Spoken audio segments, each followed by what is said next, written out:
Hey, Larken Rose. In getting ready for the 3 talks I'm giving at PorcFest in like a week and a half, one of the talks I decided to scrap and start over and start it in a completely different direction. But I was going to start with an analogy that I sort of like, so I thought I'd do it here, even though it's sort of weird. Imagine that you are a paleontologist, and some of you may not be able to relate to this at all, but whatever. And you're chiseling around in stone, and you find this little scrap under a piece that breaks off of shiny white of this crumbly stone, and you're like, wait, this might be a thing. And you crumble a little bit more, and it starts to look smooth and sort of like bone, and you carve around more and more and more. It's starting to look like a bone. It's starting to look like skull. And then you get more and more careful, because if you're a good paleontologist, you know how fragile these things can be. So you're taking your time, and then you're using a brush and a little tiny tools. Take a little bit of stone away each time to really uncover it carefully and not do any harm, not even scratch it a little bit. And then you start to see, and you get down to where, and then you see teeth. And you're like, whoa, this is a skull of something I've never seen before. And you look at the eye socket and you compare it, and you start to see little pointy teeth around there, and you learn more and more about like how it goes and the shape it is, and trying to figure out, is this a fish? Is this a reptile? Is this a dinosaur? What is it? And you're chiseling around, and you get all the way underneath, and you can see the shape of the skull and the how many teeth it has and how far apart they are. And now you're doing research, and you're taking days to take this thing out of the stone, because now you're being super careful, and you don't want to break it, and you want to get it out in one piece. And you're very carefully cleaning it off and seeing more and more and studying it intently. And so in between, you're at home obsessively looking up the shapes of skulls and things. Well, it's not this. It has a little bit in common with this. And you go through that whole process, and then you get it to where you see almost the whole skull. And you're like, I wonder if I can break it loose from the rock without cracking. It's very fragile because of all the delicate pieces and stuff. And you finally go, kunk, and you break it loose. This amazingly intricate, detailed, and really good shaped thing, and you turn it over, and on the bottom it says, made in the USA. And so you suddenly realize, oh, it's not a fossil, it's just a toy that somebody made. They just printed this plastic thing and dropped it in the mud. And then it got covered with all this stuff, and this whole time I've been like carefully chiseling out literally nothing. Now, of course, if you're an actual paleontologist, you probably would have noticed it was plastic before, but just pretend that doesn't apply. So, what would it feel like if you had been all excited for days that you had learned this great new thing, and you thought you were discovering a new species and stuff, and it was all fascinating and great, and you turned it over and find out it's all fake. It's just this nothing. It's this arbitrarily made up, meaningless waste of time. And all the effort you put into studying it, wondering what it was, and is just out the window. If you're a person, that's going to be a huge disappointment. You're going to want to think that it was something real. You're going to get your hopes up. You're going to want to think of some great discovery, and that your knowledge about this great thing and all the research you've done means something, and then you find out, oh, it means absolutely nothing. Somebody just made up a design and printed a thing, and you found their toy, and it's just a man-made nothing. So, remember that analogy. Now suppose that your life is going along, maybe for a while, when you're young, you didn't pay that much attention to politics or law or any of that stuff. And then you start to learn about the Constitution, and you start to learn about history and the American Revolution, and then you learn how, well, there was this, big revolution from the King George, and then for a while there was Articles of Confederation, but then they got together to make this Constitution, and there were debates back and forth. And then you learn all about the Constitution, all the things it says, and the separation of powers, and the 3 branches, and, executive and judicial and legislative, and what their different functions are. And then you study the Constitution, and you learn the amendments, and you learn the structure of it. And Article 1, Section 8, well, that lays out most of the federal government's power. And the 9th and 10th Amendments, they explain how federal government isn't supposed to have any power that isn't specifically given to them by the Constitution. Everything else belongs to the state and the people. And you learn about how the Electoral College works, and you learn about all these things. And historically, you learn the difference between a democracy and a republic. And you learn all the intricacies that you can learn about this document and its origins and its evolution and how this may differ from constitutions of other countries and things like that. And then someone comes along and says, yeah, you're just studying man-made arbitrary bullshit. Somebody just made it up. None of that's legitimate. It's not a real thing. I mean, yeah, that piece of parchment is there, but there's nothing special or magical or unique or like profound or even like sacred about that piece of parchment. It was some people made crap up and wrote it down, and none of it was legitimate ever at all. You're probably not going to want to hear that.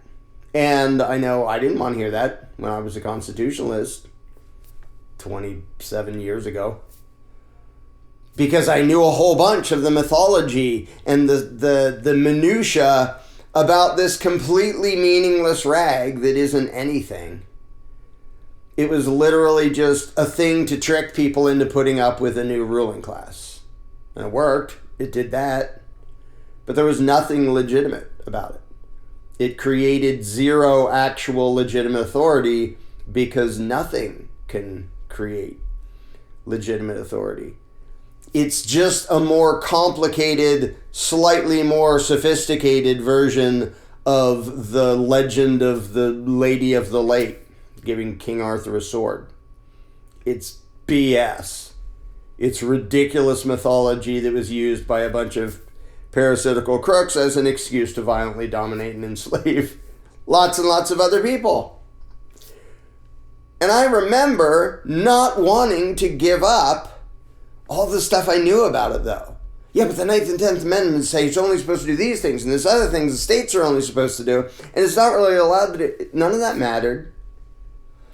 And there are still people I know who are voluntarists who they sort of backslide and start talking about what the Constitution was supposed to allow. And you can talk about that. I mean, I mention it from time to time if people says, well, the Second Amendment, blah, blah, blah.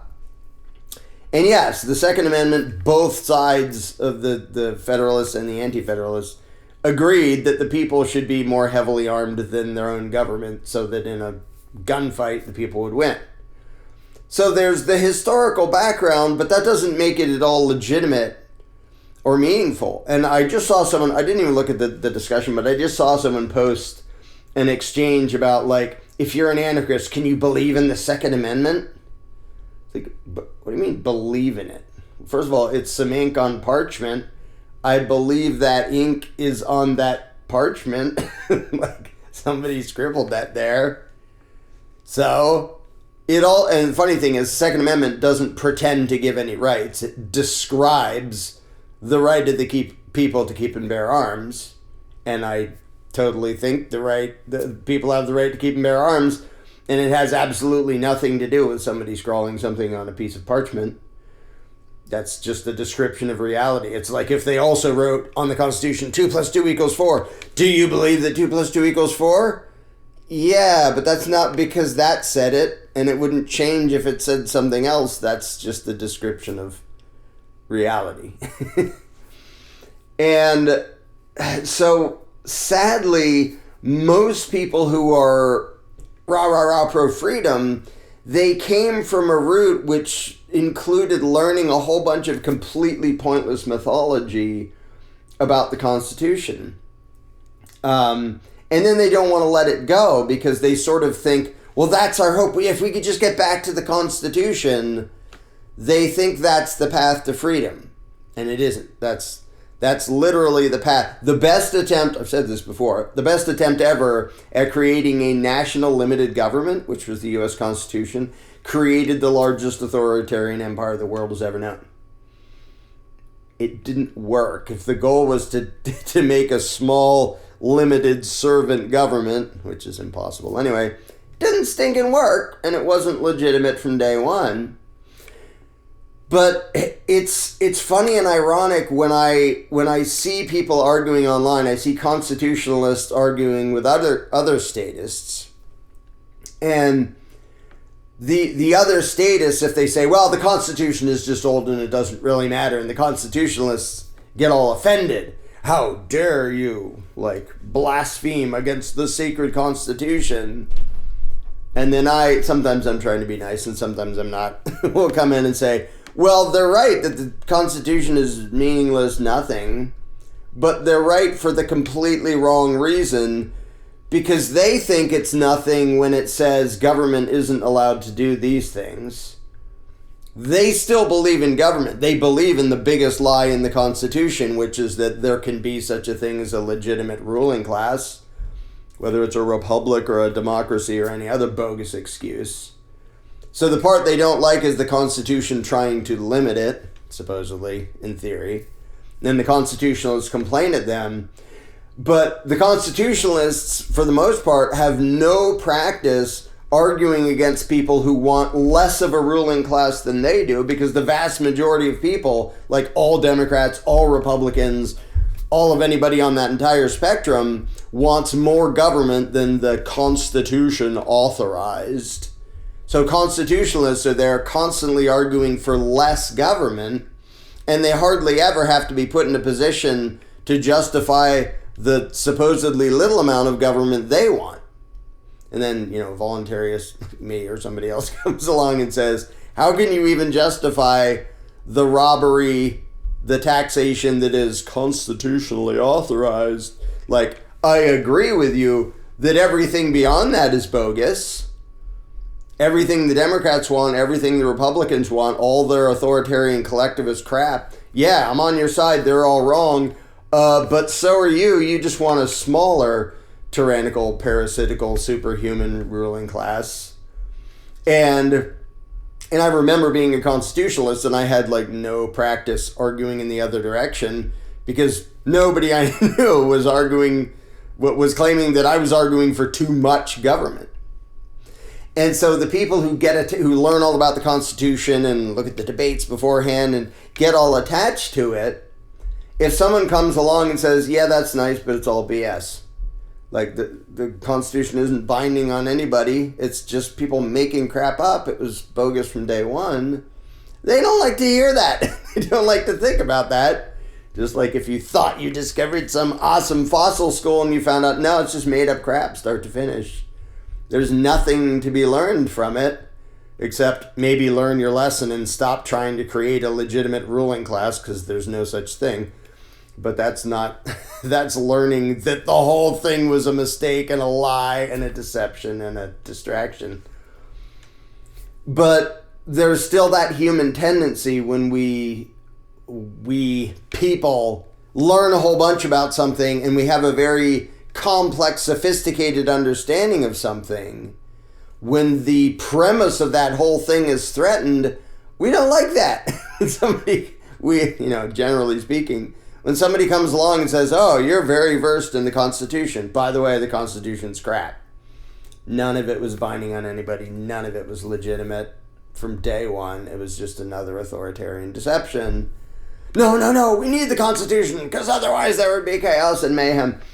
And it's sad to watch people put so much time and effort and focus into becoming experts on nothing. Because people who are experts on the Constitution are experts on nothing.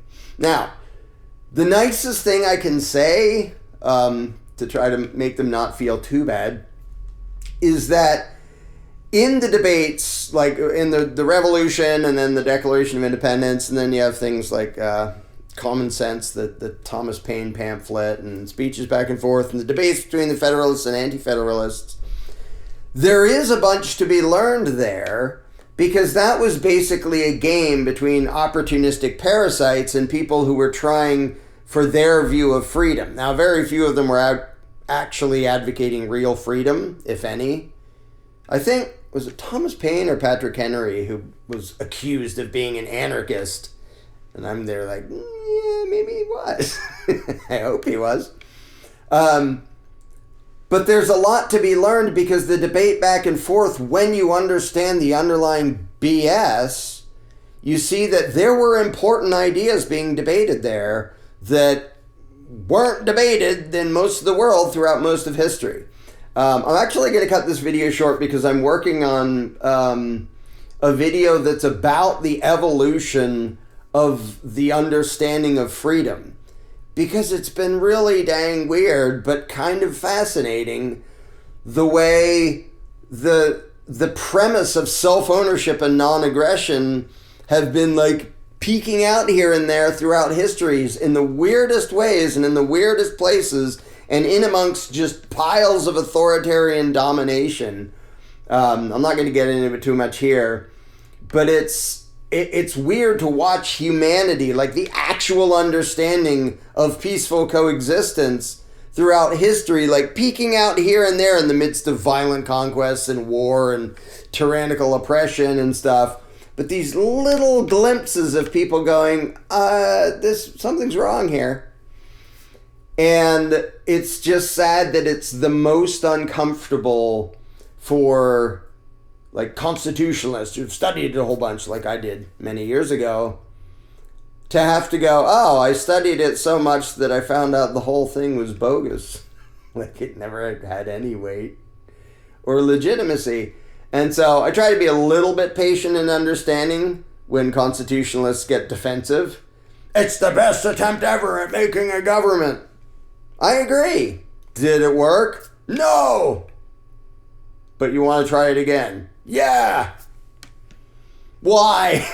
Like, we know exactly how the Constitution would turn out because they tried it and then it turned out the way it turned out, which was not at all what the Federalists or Anti-Federalists said they wanted. So why are you thinking trying it again is going to work any better? And then if I really want to offend them, I'll say, by the way, you sound exactly like communists when you say the idea was great, they just didn't do it right. Do you buy it when communists say that?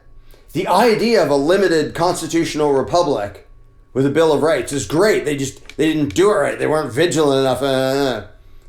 Okay, the U.S. was not the first attempt. Not the last. Well, it was sort of the first attempt. It certainly wasn't the last attempt. The Soviet Union, Red China, North Korea, the Weimar Republic, which turned into Nazi Germany, those were all democratically elected constitutional republics with a Bill of Rights. Oops. So saying, well, they didn't do it right, we have to do it again, it's exactly what communists do when they say, wow, when applied to real world, every time we try to do this collectivist thing, it turns nasty and oppressive and stuff. Yeah, every time you do a constitutional republic, it's going to do the same thing, like it has every single time.